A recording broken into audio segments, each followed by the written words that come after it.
They didn't reject you because you were wrong. They rejected you because your gift mirrored something they couldn't face. What they called weird was just your wisdom waking up before theirs. And now that you've grown quiet, they feel the absence of what they once mocked. That moment when you saw beauty in something others ignored. That instinct you felt when someone smiled but their soul was crying. That obsession you had with symbols, dreams, or feelings no one could explain. You didn't make it up. It was real, but no one around you had the language to understand it, so you silenced yourself. You tried to fit in.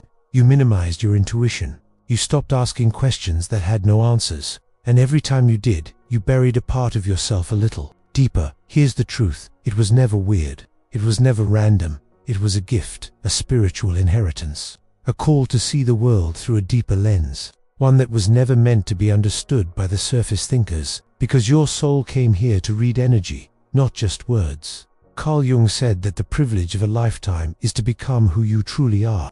But before you become it, you are rejected for it. That is the paradox. Your gift first shows up as isolation, as pain, as shame, until one day, it begins to glow from within and you realize it wasn't a curse. It was your compass.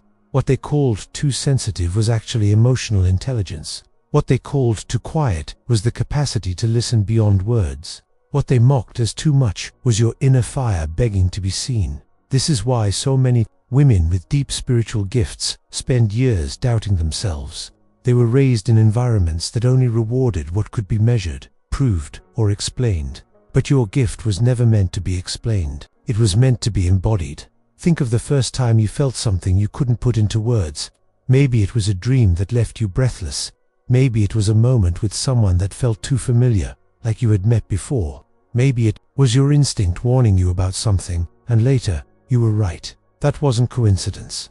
That was resonance, your body, your energy, your soul, all aligned in a moment of truth. A truth your logical mind couldn't process, but your inner wisdom felt deeply. The reason you've struggled isn't because you're broken. It's because your path wasn't designed for conformity. It was designed for transformation. You feel deeply because you were meant to alchemize pain into insight. You notice details because you were meant to guide others through confusion. You crave solitude not because you're antisocial, but because your soul needs space to breathe between worlds. Carl Jung believed that the process of individuation, becoming who you truly are, requires facing the shadow.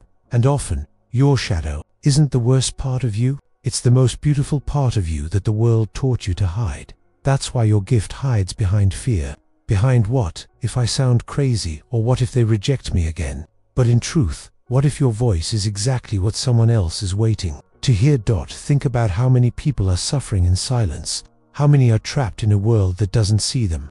What if your weirdness is the key to their awakening? What if your sensitivity is a bridge between isolation and connection? Your intuition is not a flaw. It's a form of intelligence, and your gift is not something you need to prove. It's something you need to live, but it won't bloom in spaces that ask you to shrink. It won't thrive in relationships where you have to suppress your knowing, and it won't evolve if you keep doubting it. So let yourself remember. Remember who you were before the world told you who to be, before you learned to hide your light to make others comfortable. Before you confused rejection with truth. The ones who called it weird were never meant to understand. Because your gift wasn't for them. It was for the woman you're becoming now. The one who feels energy in a room before anyone speaks. The one who cries not out of weakness, but because truth moves through her body like electricity. The one who senses when something is wrong and doesn't need proof to believe herself. That is power. Not loud, aggressive power, but feminine, intuitive, sacred power.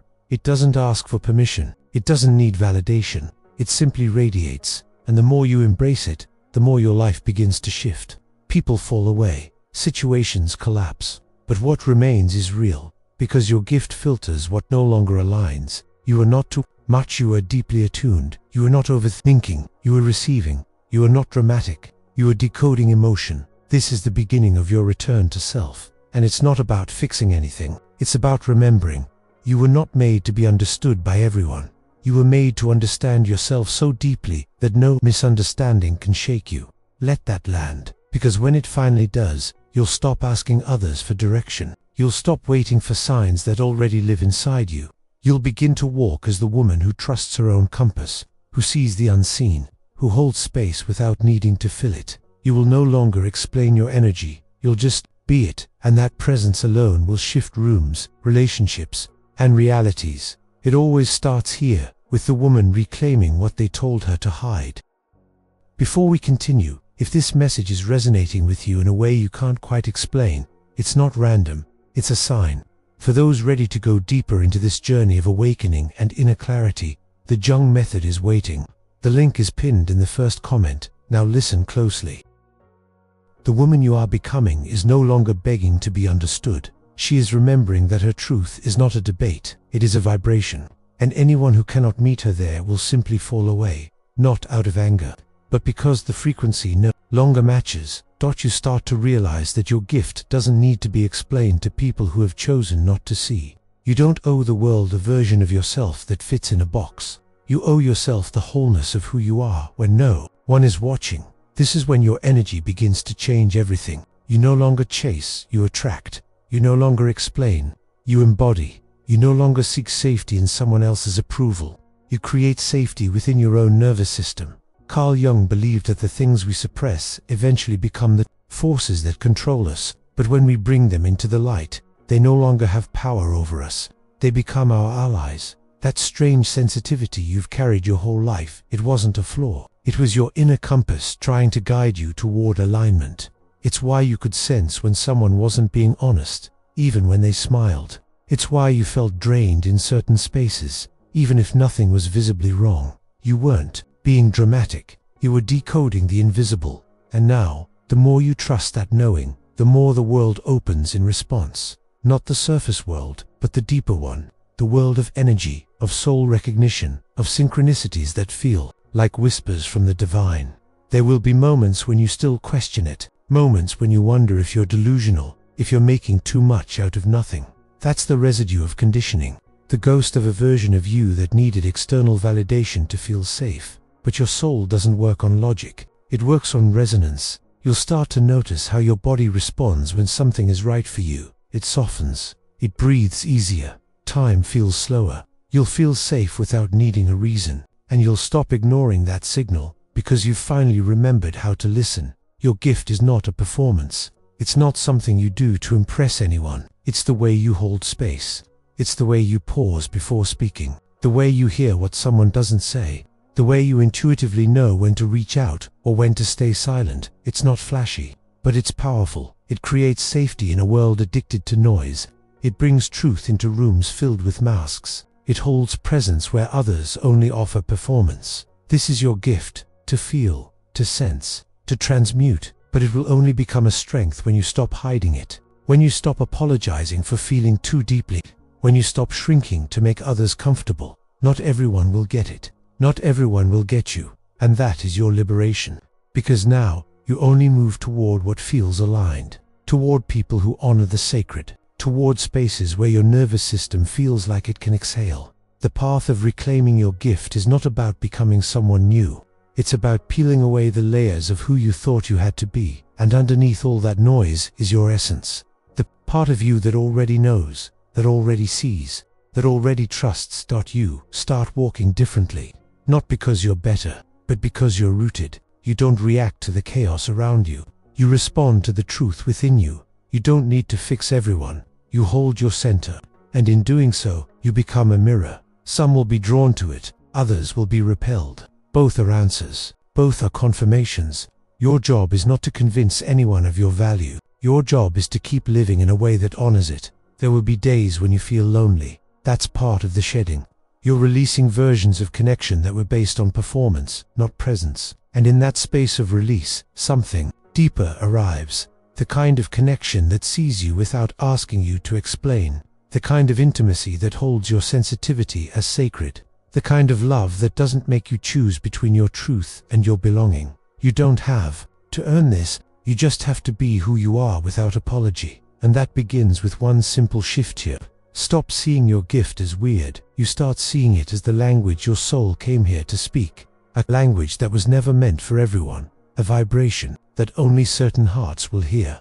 A message that doesn't shout, it whispers. And those who are meant to hear it will feel it, even in silence. Carl Jung spoke often about the power of symbols, dreams, and the unconscious. These are not the tools of the mind, they are the maps of the soul. And when you begin to honor them, your life stops being something you control. It becomes something you create.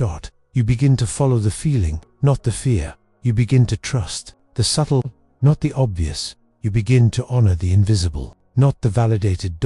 And in doing so, your whole world changes. You'll notice how much you used to tolerate that no longer fits, how much you dimmed your light to be chosen, how often you said yes to what drained you. That awareness hurts at first, but it's not punishment, it's clarity. You are not meant to fit into a life that asks you to abandon yourself. You are here to rise into one that reflects your inner knowing, and that rise is quiet. It doesn't need to be posted. It doesn't ask for applause. It's in the moments when you choose peace over performance, stillness over noise, truth over approval. It's when you walk away from something that almost had you, but didn't feel right in your body. It's when you trust your dream, even if no one else sees it. It's when you stay loyal to your inner voice, even when it shakes. That is the power of your gift. It's not just what you see, it's how you live. You become the calm in the storm, the clarity in the chaos, the mirror that reflects what's real in a world built on illusion.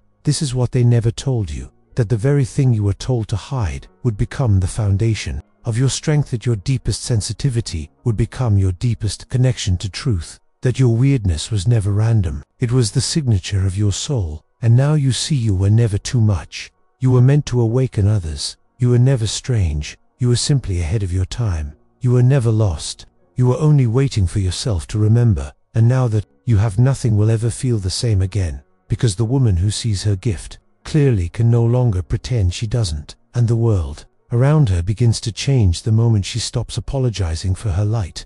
Not by force, but by presence. Not by proof, but by vibration. Not by noise, but by truth. Let it sink in.